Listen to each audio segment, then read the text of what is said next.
Each of these DOMs has the capacity to transmit at 2,047 volts. So to me, that makes this now the world's largest phased array transmitter. And I've started doing research and talking to folks. This is why I got in touch with Dr. Greer, because it's now matching into the science that he's presenting of directed energy weapons, earthquake generators, and the big one, I think, in regards to the secret space program specifically, is that this is the communications device for ships that can travel faster than the speed of light. The first issue we would have when we send a ship away from the planet at great distance is how do we now communicate with them? This is that device. It is for intergalactic communication. You're listening to Exopolitics Today with Dr. Michael Salla, your source for the uncensored truth regarding the human, extraterrestrial, global, and political agenda. Click the like button and subscribe to this channel. And now, here's Dr. Michael Salla.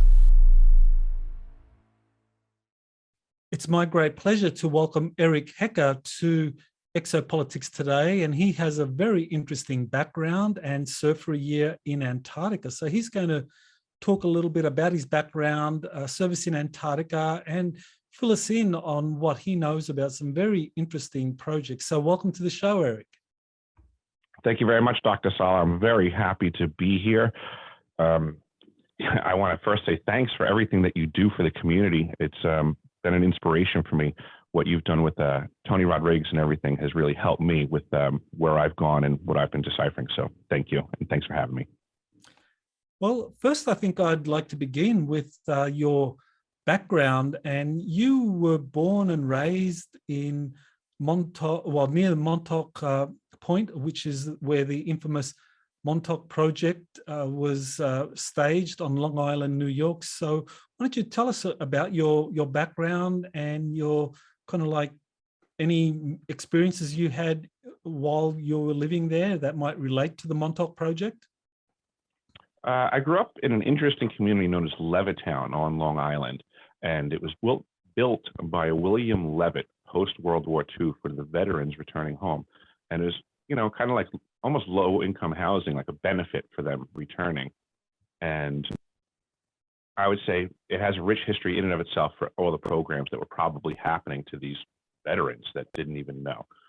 I, myself, personally, was born in the 70s and found myself caught in what we now know as the Stargate program, which was a culmination of other programs like Brill Flame and Center Lane and other things that the CIA was working with, trying to figure out the science of consciousness, I guess you would say, was what they were trying to work with. And that was my childhood. So with the Stargate project, I mean, what kind of association did you have with that? I mean, that began, I think it was around mid-1970s. So by 1994, that's kind of like 20 years after it began. So what was your association with that? My association was in the early 80s, actually, when I was in grammar school. I would say probably, to the best of my recollection, would have started around 1980, 81. Excuse me. And we would be pulled out of the classroom, brought to the library, and we were given eye drops. And the eye drops, from what my research is understanding, is some sort of a peculiar strain of LSD. And they would have us looking into these devices, some sort of training machine. And upon departing the library, I remembered there was an after effect that always stuck with my memory, was that there was a southern-facing lobby to my school, and the afternoon session, if I was debriefed fast enough, I'd have enough time after departing the library to have this eye drop had this yellow effect on my eyes. So everything was like as if I was seeing the world through yellow lenses. And it was something that I enjoyed as a kid. So it was something that always stuck in my head.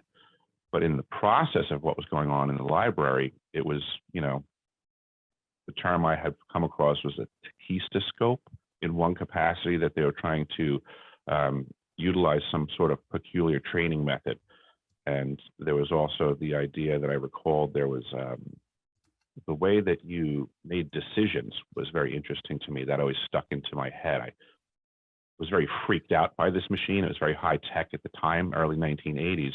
And it would show you stuff and basically pose a question. And the way that you answered was by just looking at the answer. And the machine would know that that's what you selected. And I was so like, that blew my mind. I was like, this thing is like, how is it doing this? And I spent a lot of time in that process, really focusing on trying to figure out that machine. It always intrigued me. That's very interesting. So you were identified in some way as one of these exceptionally talented kids, and you were brought into some special program where they did things to kind of test you. And now, do you remember ever being taken off site, off the school to do things? Do you remember kind of missing time? Absolutely. We used to be brought, I was in a Catholic school, so we used to be removed from the school and taken on what we were told were retreats. And we were brought to a facility that I have now since found has been knocked completely to the ground. But it was this ancient, massive mansion that at the time that it was constructed on Long Island was the 4th largest home in the country. The family that built it was very tightly associated with the Jesuits. And we were being bussed over to this facility for what we were told was a religious retreat, but instead a certain amount of us would get peeled off from the larger community of kids being shuttled in there. And we get brought in to do what I now know to be SRA type stuff, which is, you know, unfortunate, but that stuff happens in the world as well. And people need to know about it so we can stop it. Of course. So you were, I mean, we're talking, you were what, about 7 years old, 8 years old when this began? I would say approximately that, and potentially younger. I would say from pretty much kindergarten, first grade era onward. And how long did that go for? I mean, how long do you have these memories of being in these kinds of special classes or being taken off school campus? I would say that definitively would have stretched right up to 8th grade for sure.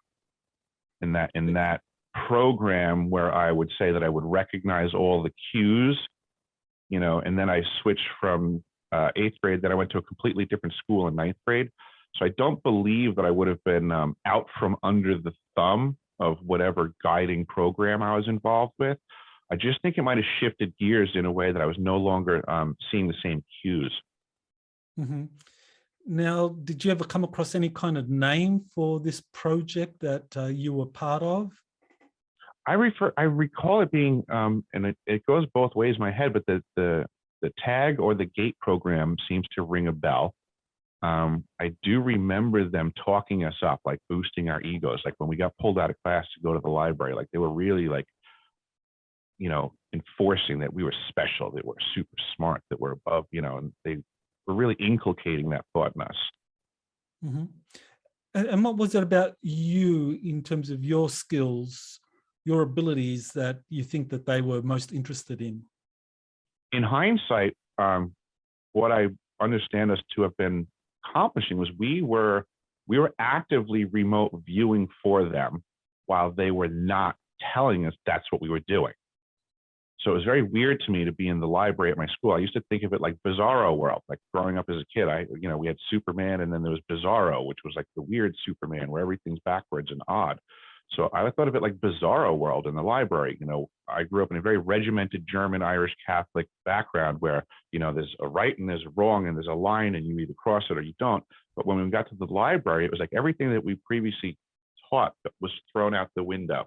You know, now they can ask you questions and anything's the right answer. It doesn't matter. And it just tell us whatever you think, it's the right answer. And I was like, what are you talking about, lady? You know, this is all nonsense. So it seemed like a joke. Like it seemed like, why are all the adults in here being crazy right now? But I'll play along. Oh, you want me to tell you what I see right now? Okay, I see a mountain. Okay, I do see a lake, you know, and we would go through the motions of what I now know to be the very regimented process of remote viewing. They just weren't telling me that. Now, can you remember any kind of targets? Does anything stand out, and in particular, anything related to, say, extraterrestrials? I don't actually. I don't remember a lot of the stuff we were doing, because it was like they were just asking me to basically spill the beans. I do remember that it was a lot of the, and now the terms, I'm not getting it, but where you would draw the line randomly, and then they would ask you the questions about the line. And it was just more of the processes coming back to me. That's what really struck a chord, was when I started looking into it. I was like, oh my God, I'm like, this is exactly what we were doing. But they certainly weren't, they weren't filling me in on it. And additionally, I think what a lot of people don't actually understand about remote viewing as a tool is that I was a tool in a tool kit. So I probably had a specialty that they weren't talking to me about. So if they want to remote view a target, like lots of times they might take 6 or 12 viewers, and they might have one that's good at colors. They might have one that's good at sense. They might have one that's good at visuals. They might have one that's good at math, like whatever faculties they're looking for, they'll put tools in the toolkit. There's very few and far between viewers that are up at the level of like Ingo Swann or something like that, that can, almost be magical in their ways. But it doesn't mean that the CIA wasn't trying to figure out how to wield these new powers that they were learning were legitimate. Do you remember any others? Do you know? I mean, there are like Hal Puthoff that are associated with the founding of remote viewing. Do you remember any kind of people that are famous in terms of remote viewing that were involved in this program? I can say that I have a familiarity to folks, but I couldn't say that I know. Russell Targ looks oddly familiar to me. Okay. Do you? And he seems to be somebody that's around these programs. And there's just certain folks that seem to be in such proximity that I'm definitively keeping my eye on. And a lot of the stuff that I'm figuring out when I'm, deciphering my past, the guiding light is pretty much my soul and my feeling on things first.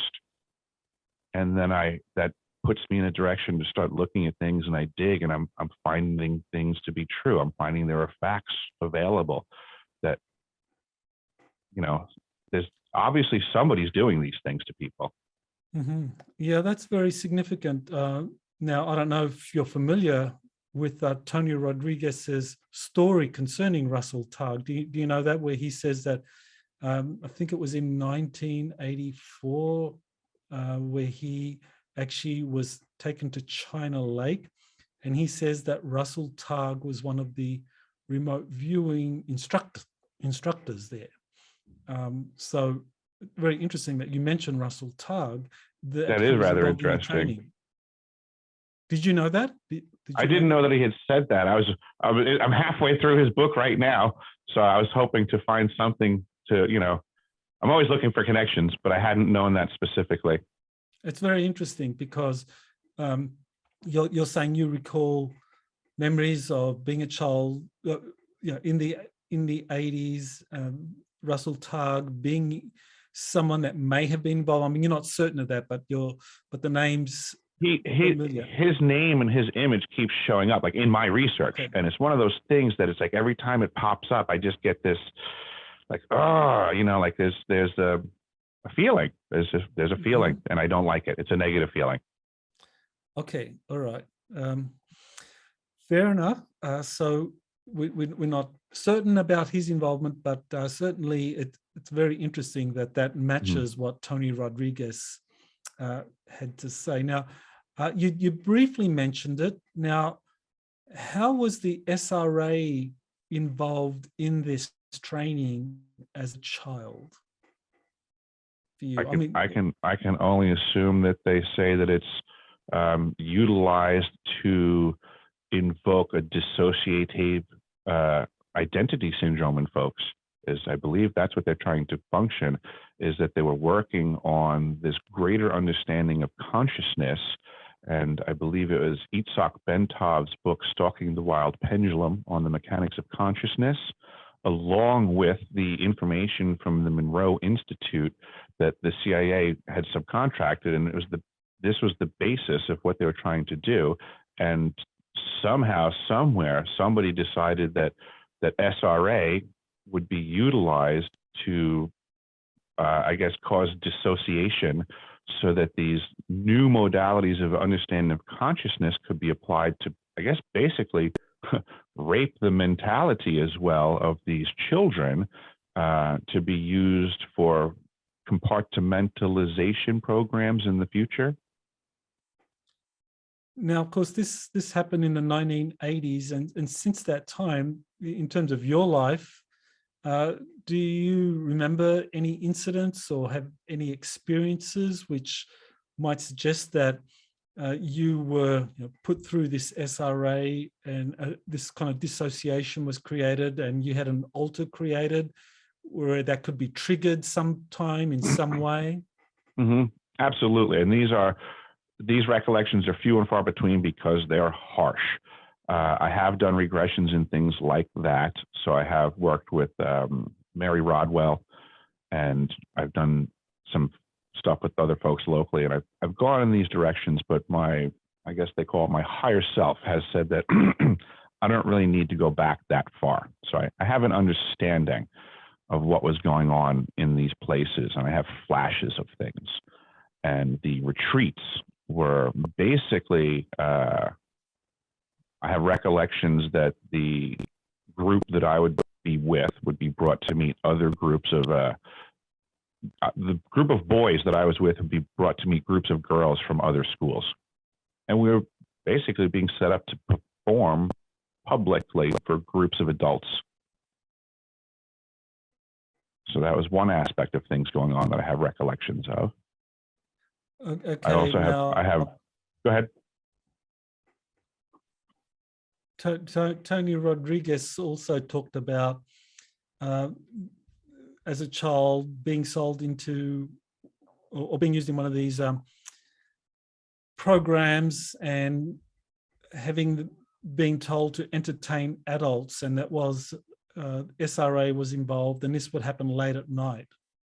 So, Mm-hmm. so you recall that I am aware that he did say that stuff for sure. Mm-hmm. And you have some matching experiences or memories? I can remember in my head where I was and where it happened at, but I mean, it sounds pretty much the same to me. Yeah, it does. So a lot of similarities there with a lot of what other secret space program insiders have said in terms of like being identified early, being put through some kind of training program where their skills were identified and enhanced. So obviously in your case, psychic abilities, remote viewing, that was among whatever skill sets you had that were of use to these programs. And then the typical trajectory is that, by the time these insiders get to the age of 16, 17, 18, they get recruited into the secret space programs. Now, you actually have record of joining the US Navy in 1994. So what, you were 18 or 19, something like that, fresh out of high school, and you joined the US Navy, and you were with them for 9 months. So why don't you tell us what happened? It was a very interesting time in my life for sure. It was a crash course in the military, going to boot camp, going to basic enlisted submarine school, and I was doing quite well. But then, when I got there, things were odd, and I was, always observant. I was obviously, an astute student and could figure things out. And I started to, have a lot of questions in the submarine service, I would just say. And it was getting a bit more complex for me than other sailors who asked less questions, I imagine. And I'll just say that it's tough for me to talk about a lot of the things with the submarine service, but I know there's things to discuss. And I'll just say that in the process, of me getting disconnected from the United States submarine service. There was a time at the New London train station where I was met by a person who presented themselves as the executive officer of the USS Groton. And this person most certainly was not the executive officer. If anybody knows anything about the United States submarine service, you will know that they have an absurdly young crew, including command staff. This gentleman was old. He was completely white hair and obviously not on a sub crew. But I just listened and I figured I'll hear what he has to say. He was inquiring to me about how is your training going? How's everything doing? And, what are you up to? And, oh, that's great. And, we had also been trained, a bit of counter espionage. They told us that we were going to be involved with things that people are going to try to get info from this department. So they had, always told us to be on guard. So I had figured this is just, I stepped into it and this guy is digging for info and God only knows what faction he represents. So he started asking me stuff about the nuclear capacities and the weapons. And I know these questions are off limits. So now I know I'm in the red zone. He offers to buy me a drink. I was underage. I informed him that I was underage. I said that, you're going to get you and I in trouble. And he assured me that this isn't a problem. He purchased a beer for both of us. I started drinking. I was totally crossing a line at the time, but thinking to myself, I'm apparently crossing lines here. We're just going to see how far this goes. Long story short of him engaging me, I said, I have to get back to the train station. We get into the cab. I definitively looked at my watch because I wanted to see if we were going to make it back to the train in time. I was not paying attention to the specificity of the time just as much as I was going to make it. I wish I remembered the time. But I did know that it was a 5-minute train ride, basically, and it took us 25 minutes. I lost 20 minutes there. When I opened up that door and I was being released out of that taxi, I had lost 20 minutes with that guy in the back of that cab.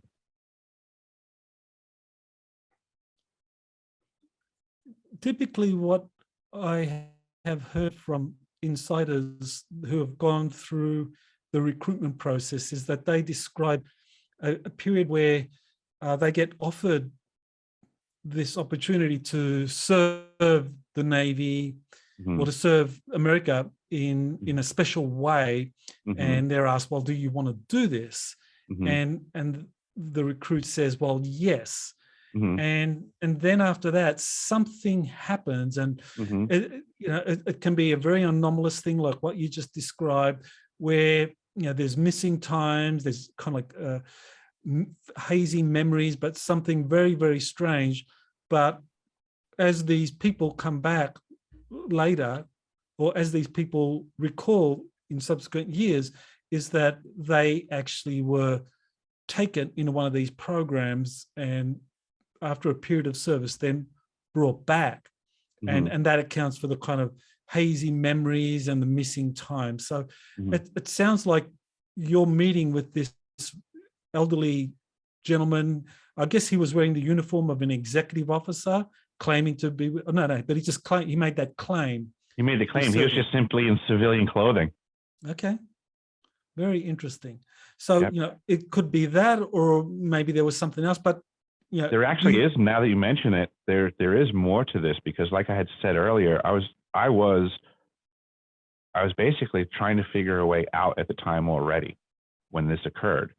And in that process, there was another sailor that I knew from the smoke pit who was getting discharged. I don't know why, but he was always very nervous in the smoke pit. And he knew that I was trying to get out. And he told me he knew a guy. And I met his guy in the bottom. I know the building, but I'm not going to name the number. I met him in the bottom of a building that I was getting trained in. I had access to this building at the time. I was directed to go meet this guy in his lab, his office, in the bottom of this top secret clearance building. This was a Raytheon employee. And this is where I learned about Raytheon. And I recall going to meet this gentleman, and it was through assisting him with his project that he said that he was going to help me get out of the Navy. That's very interesting. So there does seem to have been this opportunity for you to have been part of a highly classified program, possibly the secret space program, could be anything else, but it may be that person associated with Raytheon and going into a classified facility. That's interesting because Raytheon is one of the companies, we'll talk about them a little later, that has a history of being involved in the secret space programs. Mm-hmm. Absolutely. One of the interesting things that has also been raised is that typically people who serve in the secret space programs, they're discouraged from either from completing their military service.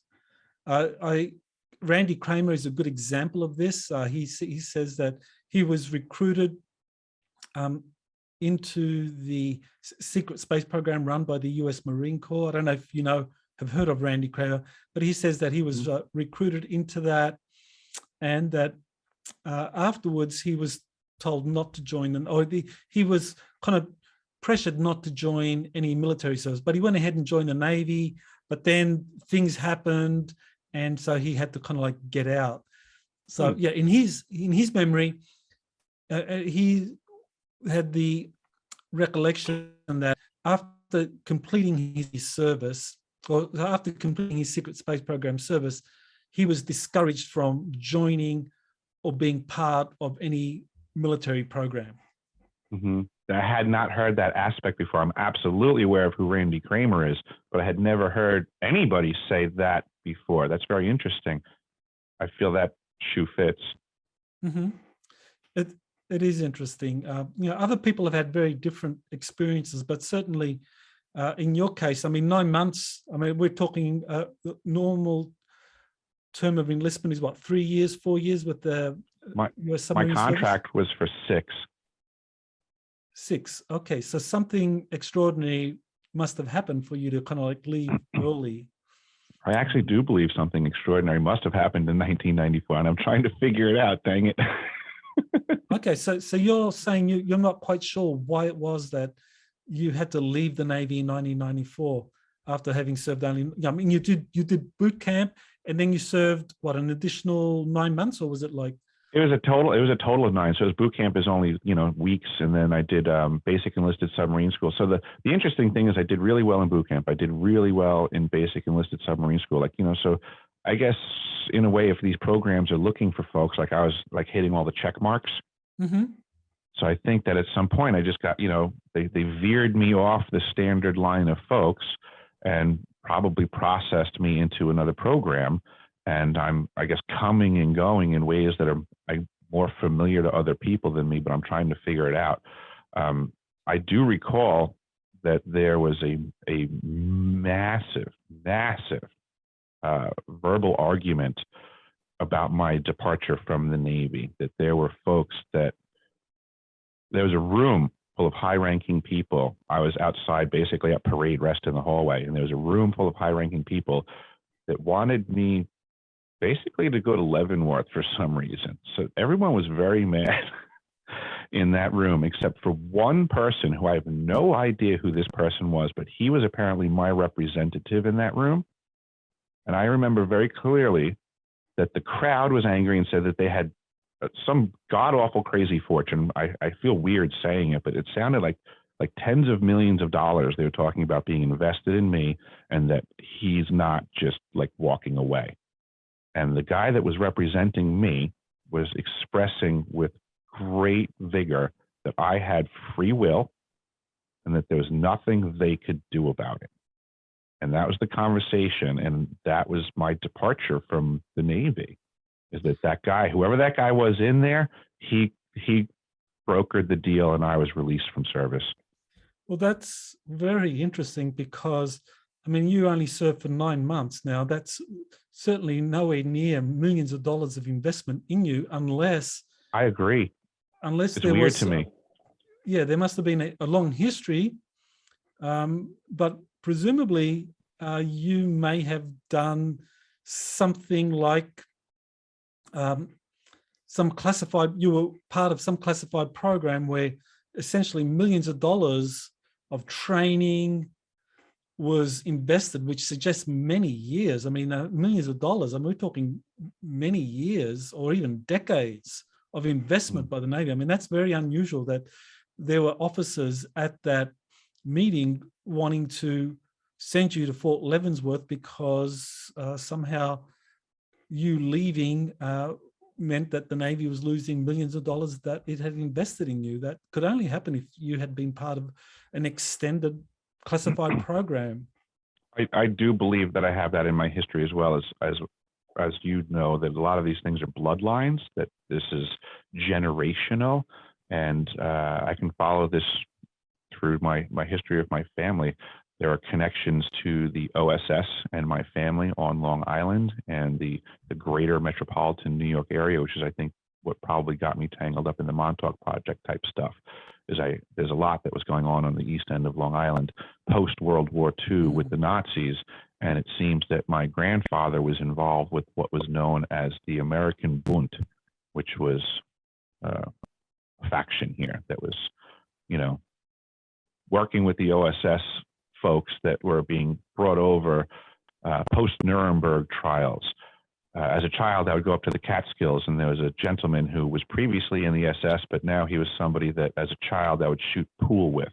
So there's a lot to be said for things and how long I've been associated to stuff because of my family's, I guess, association to programs that came from Germany all the way over to here.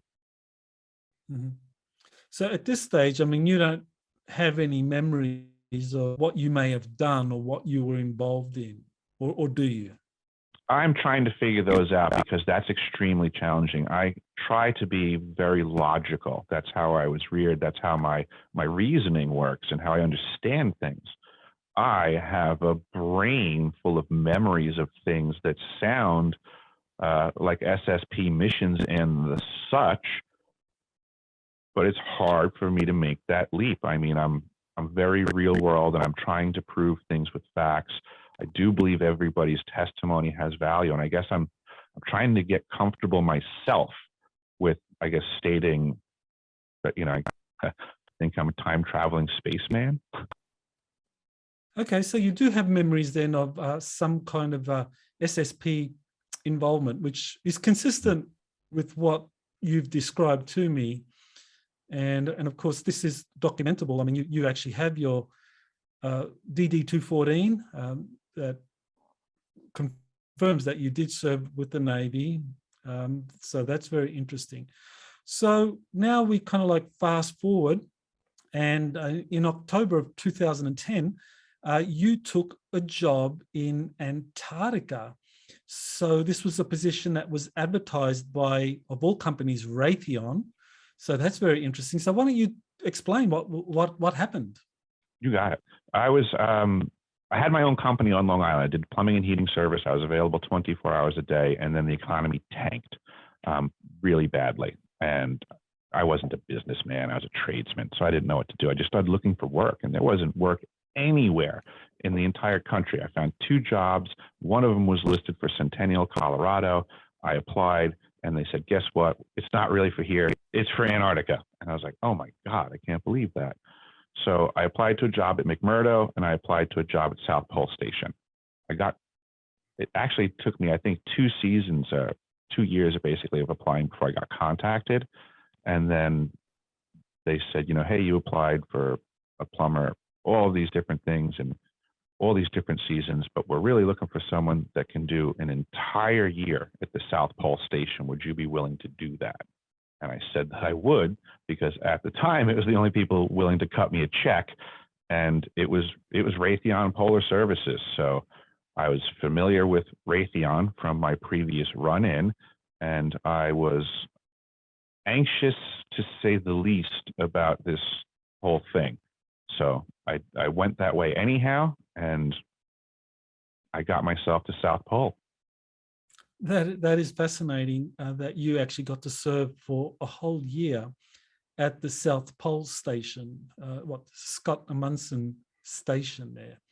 So your primary responsibility was to do maintenance on something called the IceCube Neutrino Detector. So do you want to explain what that is? No problem at all. And I'll just say that was actually just one of many things that I did there. My primary mission was to fix everything. But the IceCube Neutrino Detector was certainly on my to-do list every single day. That facility had to be checked. The reason being, oddly enough, is that the amount of computer server towers and processing going on in that building was so extreme. The amount of heat being generated, the thermostat functioned a louver that would open up and bring the exterior air in. So that computer lab needed to be chilled by the winter temperatures of the South Pole.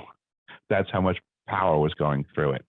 And that was one of the things I had to do was go out there, and there was an air inlet on the exterior that had chicken wire all over it. And the chicken wire would simply get filled up with the snow and block it. So I'd have to go out there every single day, knock the snow off. Or if I was lucky enough to catch one of the ice cubers, the scientists that were running it, there was two of them there for that winter season, Freya and Jens. If they happened to be going that way, they would be more than happy to do it for me, and we would just communicate those things. There was also an Italian scientist named Marco, who was an avid cross-country skier, and he would oftentimes let me know if he was going that way, and he would do it for me as well. But the detector itself, as defined by the structures, they say it's a detector for neutrinos, and the reaction is at the nucleus level of the water molecules in the ice, which is 2 miles high at the South Pole Station. They drill down with steam, and they put these cables down in the holes that they make with the steam. On the cable, they have all these different DOMs. They're about the size of a basketball. They're like a clear acrylic, so light can pass through them. And they're, I guess you'd say, photosensitive. And they're strung about throughout the ice in basically a large hexagram shape. And there's 5,160 of these DOMs embedded in the ice, with the idea being that when a neutrino comes in from any direction, doesn't matter whether it's off planet, through the planet, the detector and the neutrinos don't really care. So when they come through in any direction and make contact with the nucleus of a water molecule, the reaction occurs that creates a blue flash of light, which I believe is called the Cherenkov radiation. I'm saying it probably incorrectly.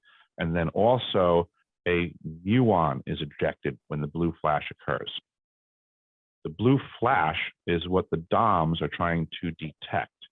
And when they get a bloom, basically, of all the detectors going off, then they can understand from which direction the neutrino came from, and then they communicate that information, and all these other different pieces of equipment on the planet are then aligned to try to understand where the neutrino came from.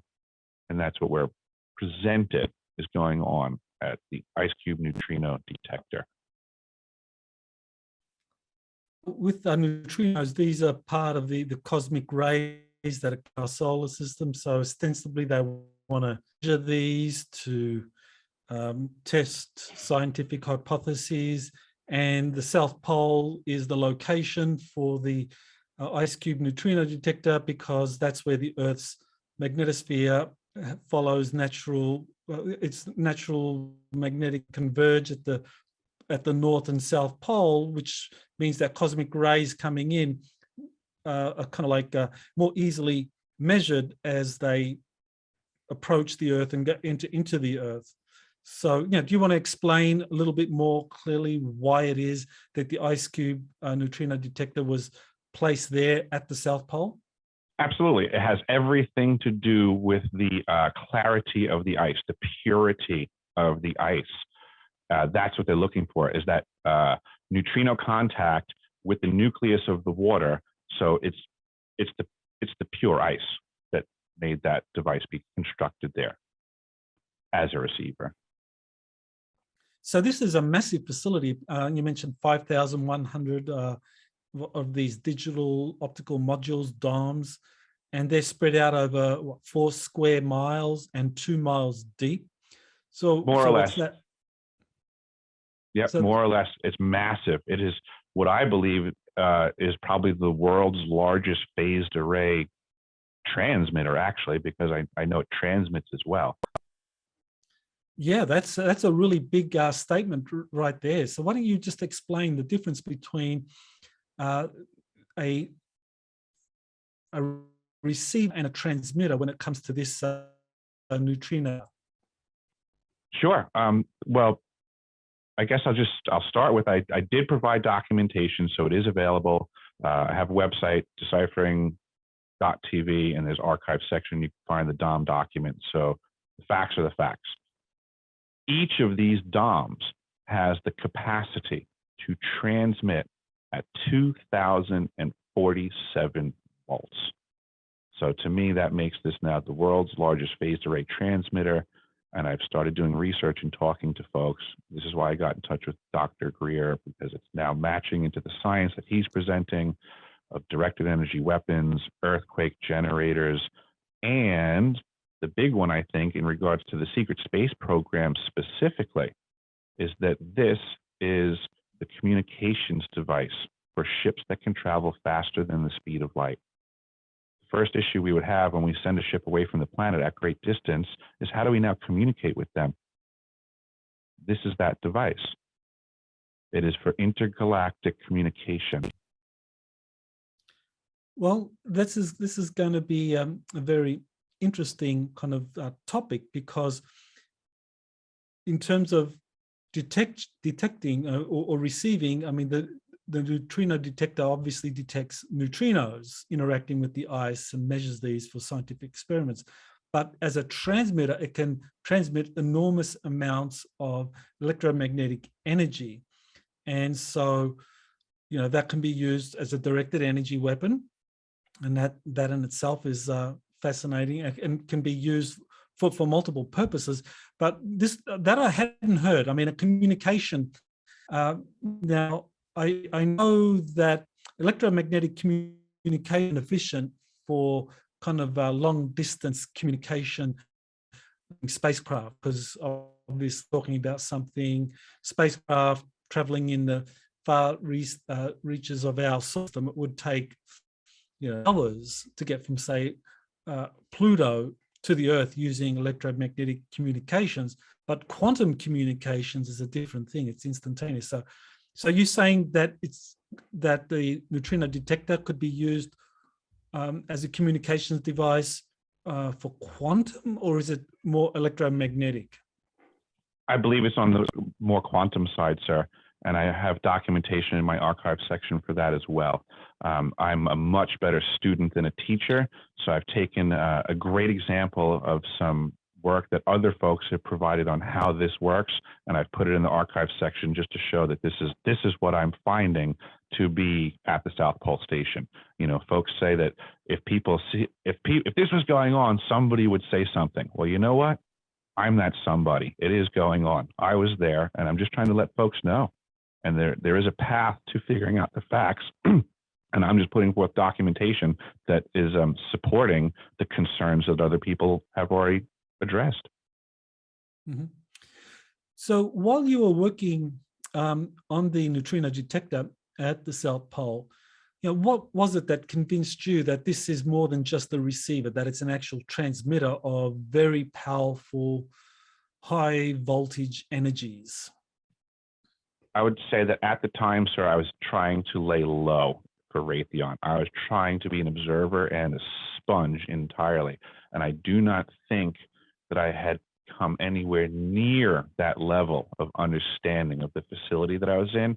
I certainly believe that there's something else going on because Raytheon was evolved and the remoteness of everything and what I know about, you know, clandestine stuff from the submarine service. So I knew to pay attention. But boy, I did not figure out for quite some time what they were up to, because how would have man, the way they compartmentalize stuff, it would have been hard pressed. But I did realize that just from what I knew as a tradesman, I knew the expense of this structure that I was being told it just seemed extremely exorbitant, even in these types of programs. I think the price tag was like in the hundreds of billions of dollars or something to construct this thing. And the cabling, I guess, was an indicator to me at the time that I knew it was a lie. So I didn't come across the documentation until many years later that proved my own suspicion that this thing seemed to have the ability to move a lot more power than needed. Like I saw that myself. I mean, there's all kinds of pictures. Anybody can look at the construction photos. They're online. This is, open to the public. And you can look at the size of the cables and stuff that they're pulling. This is, odd. I saw it myself firsthand. And now I've provided documentation that explains why they're moving a lot of power that they transmit. Mm-hmm.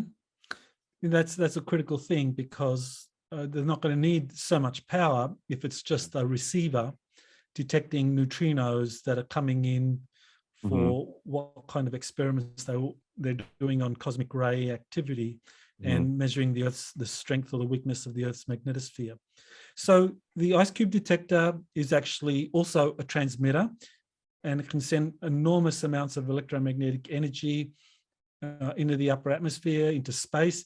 Now, you also mentioned that you thought that the IceCube detector could be used for voice-to-skull transmission. So can you explain that? I believe that this device is so powerful and multifaceted that I can't imagine that it doesn't have the ability to do influencing of folks in their heads mentally, that this technology is available. They've been using it at the very least since Desert Storm that we're familiar with. And I think this would just put it on another level. This is just it's basically like a big HAARP system on steroids. Mm-hmm. So I get concerned with the oddity of, I don't need to be specific, but in the last few years, let's just say, I believe there's a high potential that people were a little bit out of their minds, and it might have been induced. Mm-hmm. That people were just suggested things the last few years to acquiesce and go along. Mm-hmm. That suggestion could be applied. It's very good that you mentioned the HAARP system in Alaska, because people are very familiar or somewhat familiar with the HAARP system. I think that was the very first kind of phased array antenna system that was considered to be used as a potential ionosphere heater. Now, of course, it was spread out over a certain kind of like acreage. I don't remember exactly whether it was a square mile or how much acreage it actually took up, but it was considered quite a big ionospheric heater and powerful transmitter of ELF waves that could achieve things. Now, the thing to keep in mind for all the listeners here is that HAARP facility in Alaska is pretty much like a two-dimensional array system. It's on the surface, whereas the IceCube is actually not just on the surface, it extends 2 miles down. So you're not just talking about like a 1 square kilometer or a 1 square mile phased array system. You're talking about an 8 cubic mile phased array system in the South Pole. So you want to just kind of like elaborate and kind of fill in why potentially the IceCube system is much more powerful as a transmitter? I think you nailed it right there. Just on size alone, we're talking it's exponentially bigger than the system in Alaska. And I've gone up to the front gates of that facility in Gakona, Alaska twice. So I'm doing due diligence to see what I can see wherever I can find it and motor to. And there's definitely, there's oddity up there as well. But the IceCube facility is enormous. It's so much bigger. And I do believe that there has to be some value to, like, even though it's not its purpose to be there for the passive aspect of the neutrinos with the, like you had said earlier, the geomagnetic aspect of the southern pole. I believe on its transmitting side, that location matters. So that being at the southern pole of the planet and using the IceCube facility on its transmit side, I think is something we all need to start asking serious questions about what that can do on and off this planet. I'm just starting this conversation.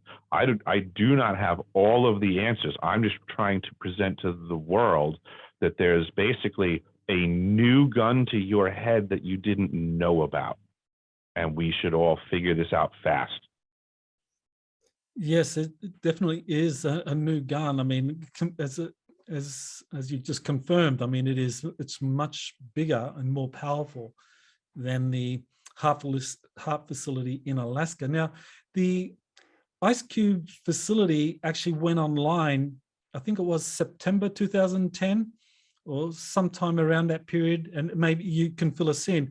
But it was our summer season, and I think it would have been towards the tail end of the summer season because they would have had to complete construction. That would be my best guesstimate off the top of my head. It would have been the summer of 2010 going into the winter of 2011 that the IceCube Neutrino Detector and the Amundsen-Scott elevated station both went from construction to operations and maintenance. Mm-hmm. And the significance of that is that in September of 2010 and February of 2011, there were these massive earthquakes in Christchurch, New Zealand, and you believe that this is related to IceCube activation. So you want to elaborate? Absolutely, sir, and that's great question, and I want people to hear this loud and clear. I've spoken to people from the crew on the startup side. They said it was an accident. They didn't mean it, but they were turning it on. And just like any other thing, you have to calibrate and dial it in. And they were doing things for the first time. And the first couple of efforts, it was New Zealand that suffered. So when you say you were speaking to the crew and they said that they were just dialing things up and they more or less confirmed that there was something involved with the activation of IceCube with those earthquakes in Christchurch, New Zealand. So right there, you've got confirmation that the IceCube receptor is not just a receiver, but it's actually a transmitter. Correct, sir. And it concerns me because I feel I very much understand the threat, and I'm just trying to convey this to everybody else, is that we have fair questions of what things have been funded on this planet and what they do. Mm-hmm. Now, do you think that the IceCube neutrino detector has been used for weather warfare? Absolutely, 100%. I believe that my crew, because of compartmentalization, the vast majority of us, myself included at the time, had no idea what we were operating and maintaining. But since that system, being what it is, both a passive listening device and a covert weapon of modern warfare, I don't think that whoever our enemies were, I think knew exactly who we were. And I believe that we were engaged in modern subterfuge warfare, and parts of my crew were negatively impacted by what the news is now calling Havana Syndrome. So there's going to be a new walking wounded on this planet that people aren't prepared for. And the Havana Syndrome symptom list is basically the bullet holes of directed energy weapons. These are the new guns, and Havana Syndrome is the list of bullet holes that we get. I'm learning about it because I know parts of my crew were impacted, and I didn't know who to go to or what to talk about that, because boy, that would have sounded crazy 10 years ago. But I've had conversations, and I know about a half a dozen people from my crew that are also suffering Havana Syndrome-like symptoms, myself included. So I believe that at the South Pole Station, we were also attacked by directed energy weapons, or we suffered damage from being in proximity to these weapons when they were being used offensively. This weather modification or weather warfare application that may be part of one of the functions of the IceCube detector there in the South Pole is very interesting, because in 2017, I was involved in a case involving an insider sharing photographs of anti-gravity spacecraft that were photographed near MacDill Air Force Base, home of Special Operations Command, there in Tampa, Florida. And so he was releasing this, and he was being told to release them by covert operatives who were actually guiding him to release these photos of these flying triangles, flying rectangles, and they're on my website. The insider, his name is JP. So he was sharing all these photos with me. And then lo and behold, this enormous hurricane makes a beeline for Tampa, Florida. And for the first time in its history, MacDill Air Force Base had to shut down.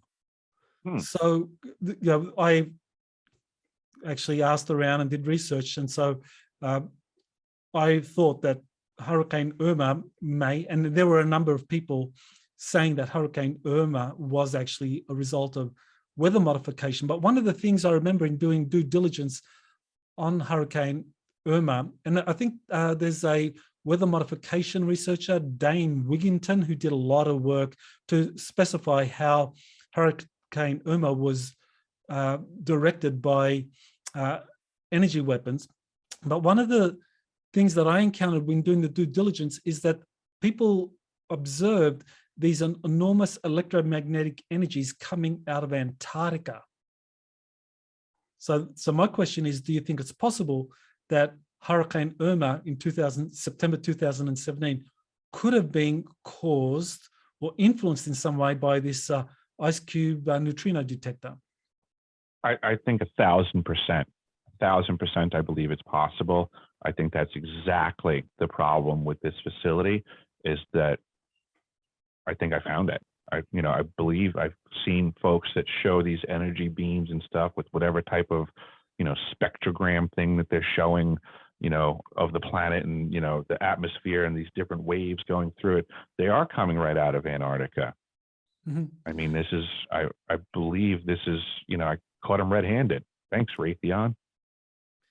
Yeah, that's very important, because I think the placement of that neutrino detector right there at the South Pole, right where all of the magnetic field lines of the Earth converge, would make it a really handy location to be able to send electromagnetic pulses into the upper atmosphere to cause weather modification and steer weather patterns wherever you want. So, so maybe the Alaska array was kind of like an early test. The HAARP facility was an early test, and what we see there at the South Pole was really the more advanced version of a phased array electromagnetic generating system that could be used for weather modification. I agree, and I would add to that as each of these facilities is wildly multifaceted in and of itself, we can't forget that now combining these devices, making this device a component and another device a component to another activity across the planet also has value that people aren't really putting their brains in that direction to consider, is that things get more complex. So now, let's just say, the HAARP facility existed in Alaska and was its own demon. Now we have this beast at the South Pole Station. Yes, independently, they're their own monsters, but boy, oh boy, what happens when these two things work together? What can they accomplish? And what other things have we yet to know can be accomplished in this reality? As we're so distracted by what's being thrown on the propaganda machine every night of television, and social media, they're doing well to attempt to divide us from any beneficial future for everybody. Yes, very important that we look at exactly what that facility is being used for, and how it might be related to what is happening around the world right now. So before we move on, is there anything else you want to kind of say about the neutrino detector? I think that probably about covers it for the detector, sir. I think I hope that everybody understands how real of a potential threat this is. I mean, yes, it's great. There's benefits. I love that we can communicate with the folks out in the secret space program. I think that's fantastic. But there's some nefarious things that could be going on with it as well, that I think we should look into. Yeah, and I think it's worth just emphasizing that the South Pole location is unique on Earth because there's nowhere else. I mean, the North Pole, North Pole, you don't actually have anything at the North Pole where you could build this kind of massive phased array detector system, into 2 miles of ice. I think the North Pole, the ice sheets melt during the summer now because so-called global warming. So South Pole is unique. Very unique, sir. So I want to now ask you about this very curious case that was reported by a US Navy flight engineer. His name was Brian. I actually got to meet him at one of these Contact in the Desert conferences, but he first was interviewed by Linda Moulton Howe, and he said that when he was flying, he was a flight engineer for the US Navy, and during the 1985-1986 summer season, he said he was flying a medevac mission, and he flew over the South Pole, and he did it because they had been given instructions to avoid an area 5 miles from the South Pole, or so 5 miles from the Amundsen Scott base, to avoid that area in terms of overflight. But because it was an emergency, they directly flew over it. And he says that he saw this massive hole or tunnel going from the surface into the ice, going deep down. And he said it was massive. It was big enough for a C-130 cargo plane, and it was 5 miles from the South Pole Station. So, this occurred in 1985, 86. And of course, you were there in 2010. So we're talking 25-year difference. So, my question is, have you heard or did you see anything that suggests that there is this massive entrance on or somewhere close to the South Pole Station to the Earth? I have heard a fistful of folks make a claim similar to that one. I have never seen anybody produce a photo from a camera that every person on the ice has on them. So I just find it interesting. I hope someday that someone takes a picture. I don't know what the holdup is. Right, but you've heard from people now. Are you talking about people who actually were working at South Pole, that they had heard of a hole like this? No, this is stuff that I've heard off the ice. Mm-hmm. And my understanding is that people are misinterpreting the blueprint, the map, basically. At the South Pole Station, there's what's referred to as the ARROW building, the Atmospheric Research Observatory. It is a clean air testing facility. So when people look on the map and they see what they're referring to as a no-fly zone, is a airspace that comes with restrictions. It doesn't mean you can't fly there. It is a ceiling height. They don't want you flying too low in a certain zone that they mark off and they show here. Oh, this is the area. Please don't fly here. But when you look, like when pilots have a flight plan, there's details. So they'll look into, oh, what is this no-fly zone? And they look at the details, and what it states is, hey, when you're coming into the airway at the South Pole Station, they're just giving directions. Hey, we need you to come around this way, because that's the direction you come in for landing. And they're giving you guidance to steer clear of the Atmospheric Research Observatory and stay above a certain height. So first and foremost, it's not even a restriction of an area that you can't go over, because you're allowed to go over it. You just can't go too low, because then your exhaust from the flight will trip the sensors of the clean air systems that they're trying to test for clean air. So with that being said, you can imagine this flight being unobstructed, so to say. And since the South Pole Station is at 10,300 feet of actual elevation with not a mountain range or obstruction anywhere to be found. I find it next to impossible for anybody to be flying within 50 miles of the South Pole in any capacity and not see whatever this hole is. And of all the people that have been in the program through all of the years and all of the amazing cameras that make it onto the continent and all of the no restrictions against photographs, there's a lot of people in this program, I think, would have a photograph and a video of a hole. Mm-hmm. I certainly took pictures and video of everything I could find. So I get everybody else's perspective may be different than mine. But from my perspective, as somebody who spent a year at the South Pole Station, effectively making it my home, my family, when I hear other people discussing my home and my family, it just, seems weird to me. Mm-hmm. When it doesn't match my version. Right. Okay. All right. So you sound a little skeptical that such a hole could exist, but we are talking 25 years after Brian said that he saw this. So right. I mean, a lot and I am not opposed to the concept. I believe Admiral Byrd wrote about this, and I trust Byrd, and I believe that he got classified and because he was discussing real things. So I'm not opposed to this stuff, but I'm also familiar with factions like COINTELPRO. Mm-hmm. And limited hangouts and disinformation and leading people down the wrong paths. And all I know is that I'm no expert at this. I just proceed with caution.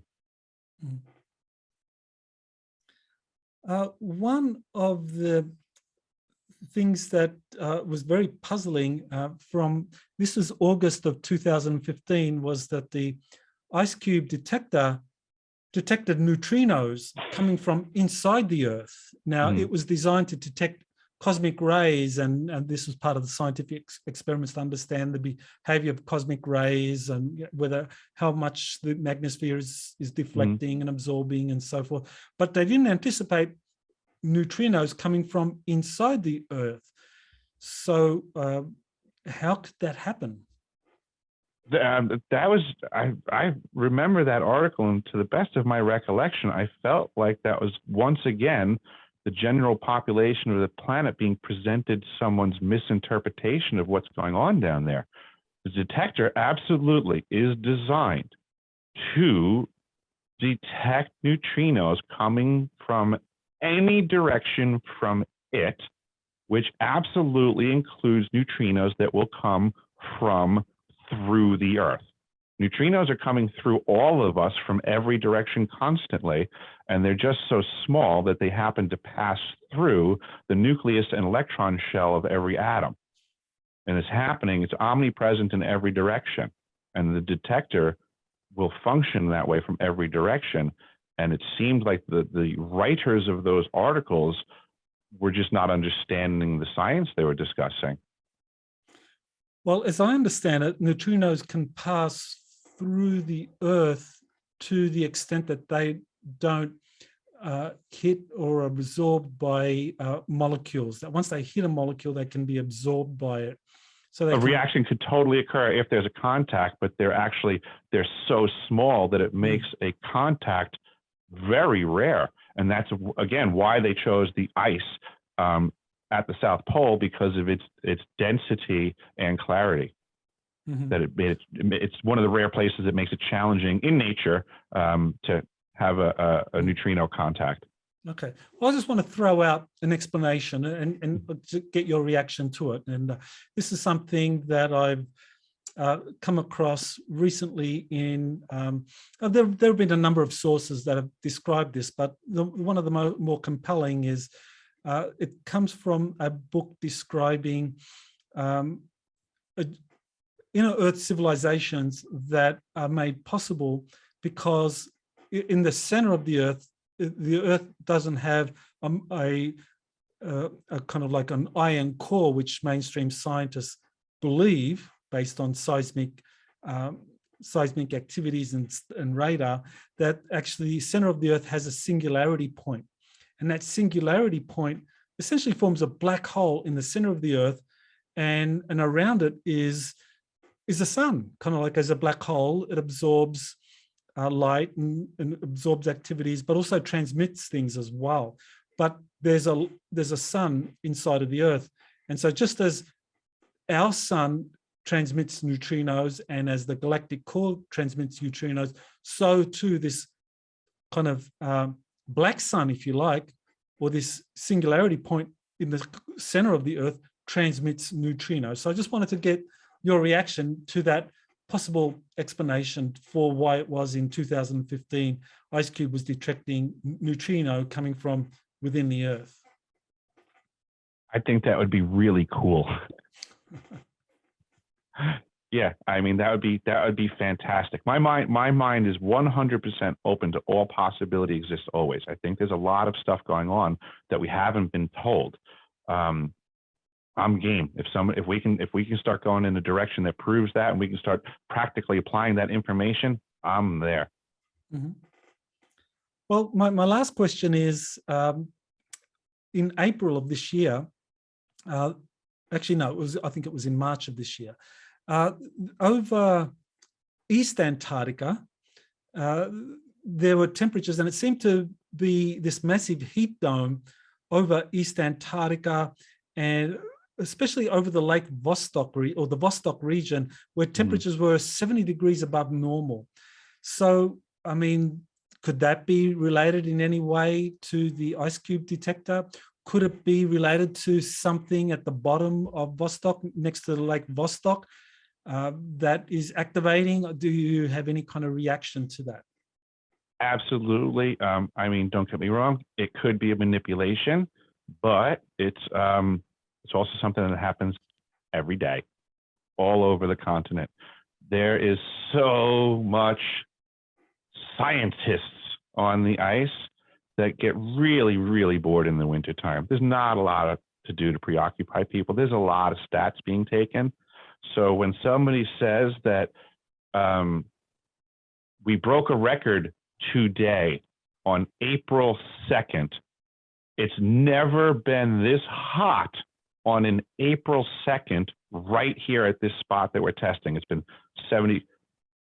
They're kind of like cherry picking stats. Like they're really hard, specific stats. Like this happened all the time at South Pole. They'll say, oh, guess what? Today is March 10th and it's minus 50 degrees. And it's only been minus 10 degrees typically. So this is the coldest it's ever been on this day ever. That happens too, but does that make the news? And then same thing with when we get back to the heat thing, it's actually really common. So anytime a storm blows in, let's say you're at South Pole Station proper and it's wintertime, okay? If there's no storm, you're at the coldest place on the Earth. If a storm comes in, it's coming in from somewhere else. So it's bringing in warmth. Everywhere else is warmer. So it is actually really common that all of a sudden a storm blows in, and out of nowhere, just because you had a storm on that day that never had a storm in the history of that facility, now you get a storm on that day, first one ever, but guess what?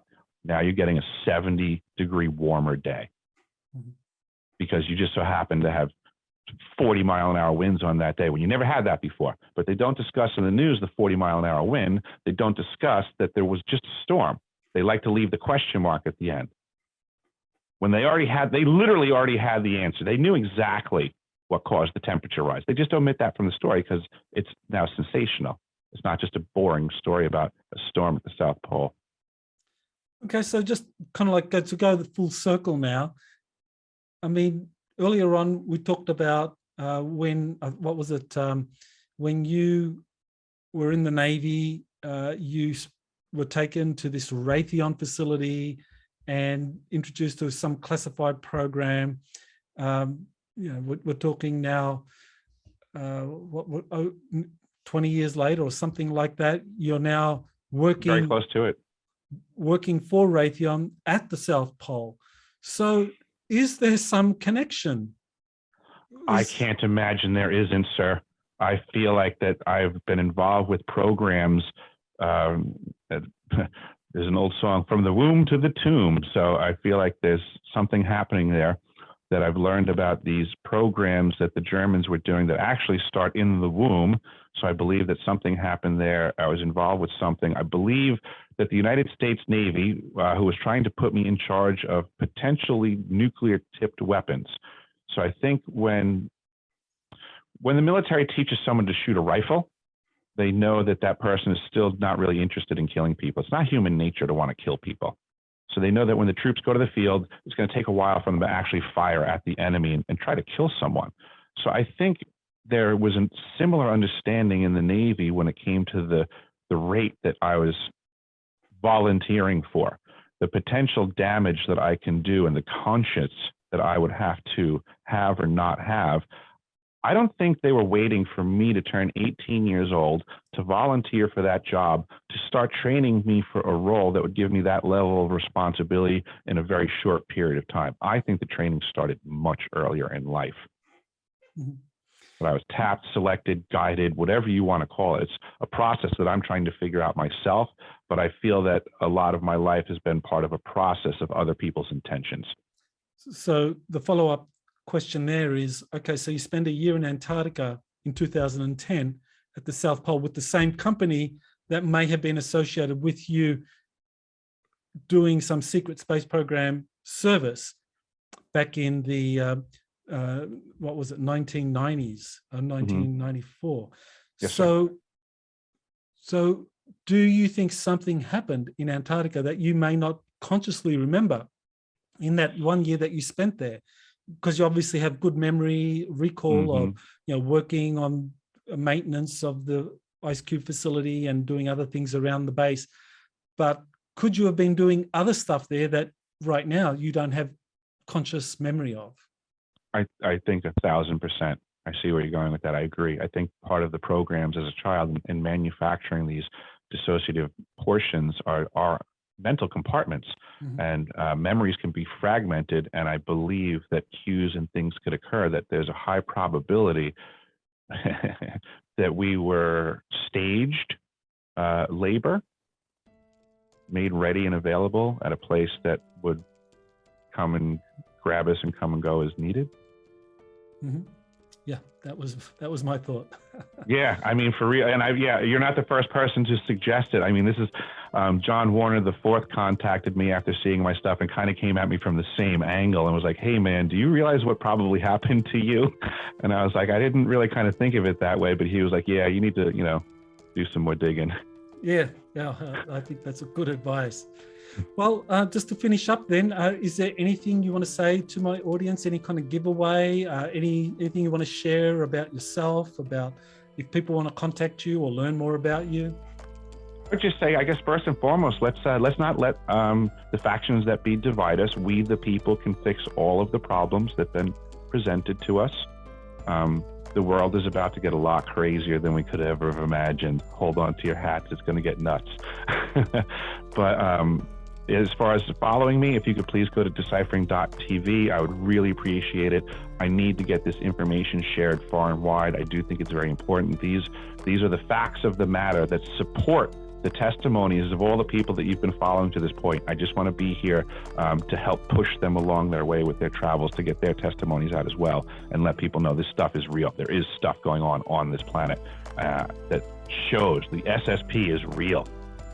It's out there. We are off this planet functionally. The cosmos is wild, and we need to be more aware and involved. Well, I want to thank you, Eric, for coming on the show and sharing your incredible information with everyone. Thank you so much, sir. You have been listening to Exopolitics Today with Dr. Michael Salla. Please remember to like, share, and subscribe to this channel. Join or start a conversation in the comments. Take the time to explore the vast library of best-selling books, webinars, and podcasts by Dr. Salla. Visit exopoliticstoday.com.